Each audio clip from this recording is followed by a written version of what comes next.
بادشاہ وقت تیری فوج کے تھوڑا سا آگے اور تھوڑی سی دوری پر ایک جزیرے کے اندر تجھے جو ٹاپو دکھائی دیتا ہے، اس ٹاپو پہ 2 قبریں ہیں، قرآن کے پڑھنے کی آواز یہ تیرے سپاہیوں سے نہیں ان قبروں سے آ رہی ہے۔ اللہ اکبر۔ علاء الدین خلجی نے رات گزاری ہے، صبح کا سفیدہ پھوٹا ہے، اس نے اپنے سپاہیوں کو حکم دیا ہے جزیرے کے اس ٹاپو پہ جاؤ اور دونوں قبریں کھود لو، اور کھودنے کے بعد ان قبروں کے مردوں کو نکال کر ان کی لاشیں میرے خیمے پہ لا کر رکھ دو۔ سپاہیوں نے حکم کی تکمیل کی ہے، قبریں کھودی گئی ہیں۔ قبریں کھودنے کے بعد دونوں لاشوں کو بادشاہ کے خیمے میں لا کر کے رکھ دیا گیا ہے۔ ایک کا کفن بالکل سلامت ہے، دوسرے کا کفن بھی سلامت ہے، مگر ایک کے کفن میں سفیدی زیادہ ہے، دوسرے کے کفن میں تھوڑا سا پیلا پن آ گیا ہے، مگر جسم دونوں سلامت ہے، کفن دونوں سلامت ہے۔ اب بادشاہ کے خیمے میں دونوں جنازے رکھے ہیں، دونوں لاشیں رکھی ہیں۔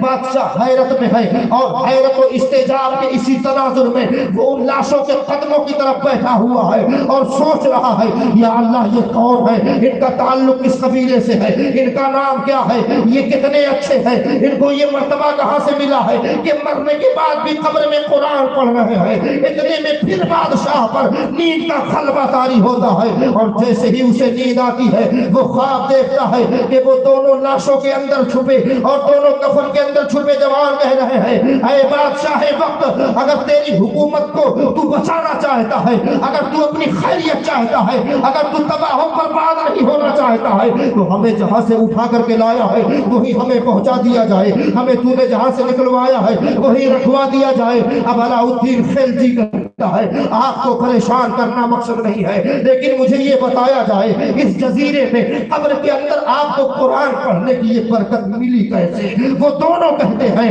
ہم دنیا میں حافظ قرآن تھے، ہم قرآن کی تلاوت کیا کرتے تھے، قرآن سے ہمیں محبت تھی، ہم مارکیٹ میں جاتے تھے تو قرآن پڑھتے تھے، گھر میں ہوتے تھے تو قرآن پڑھتے تھے، مسجد میں ہوتے تو قرآن پڑھتے، کھیتوں میں ہوتے تو قرآن پڑھتے، اور رب سے دعائیں کرتے تھے، اے اللہ اگر دنیا میں تو نے ہمیں حافظ قرآن بنایا ہے تو مرنے کے بعد قبر میں بھی قرآن پڑھنے کی توفیق عطا فرما دینا۔ ہماری اسی دعا کا نتیجہ ہے کہ ہم قبر میں قرآن پڑھتے ہوئے نظر آتے ہیں، اور یہ قرآن کی برکت ہے، نہ ہمارا جسم خراب ہوا ہے، نہ ہمارا کفن خراب ہوا ہے، نہ ہمیں کوئی نقصان ہوا ہے۔ بادشاہ نے پھر پوچھا، اچھا یہ بتاؤ، ایک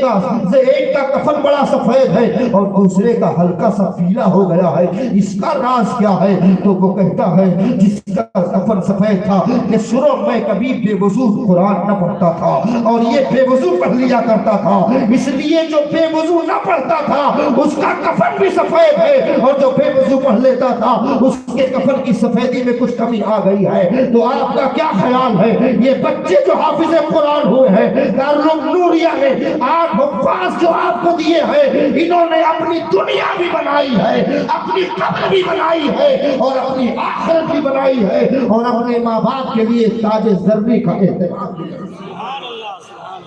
اللہ تبارک و تعالی سید رستم صاحب قبلہ کی صدارت میں چلنے والے اس ادارے کو،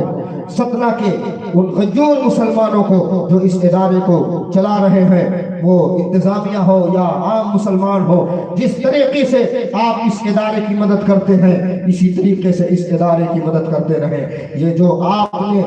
کیا جلا رکھا ہے، یہ جو چراغ آپ نے علم کا جلایا ہے، یہ کبھی اس کی شعائیں بجھنے نہ پائیں، کبھی اس کو گردش ایام کی ہواؤں کے حوالے نہ کرنا، بلکہ ہمیشہ سید صاحب قبلہ کے شانہ بشانہ کھڑے رہنا اور کہنا، حضور فروغ علم کے لیے، تعلیم قرآن کے لیے آپ ہمیں جب آواز دیں گے ہم آپ کی آواز پر لبیک کہتے ہوئے نظر آئیں گے، اور ہم پورے ستنہ میں یہ دھوم مچا دیں گے۔ یہی ہے آرزو، فیضان قرآن آگ ہو جائے اور ہر پرچم سے اونچا پرچم اسلام ہو جائے۔ اللہ تبارک و تعالی اس ادارے کو دن دورہ رات چوگنا ترقیاں عطا فرمائے۔ آج فارغ ہونے والے بچوں کو اللہ حصول علم کے لیے اور کوشاں رہنے، اور ان کے سینوں کو حصول علم کے لیے اور کشادہ فرما دے، اور قرآن کی جو دولت آج انہیں نصیب ہو رہی ہے تا دم آخر، یہ دولت اللہ ان کے سینوں پہ محفوظ رکھے۔ اقول قولی ھذا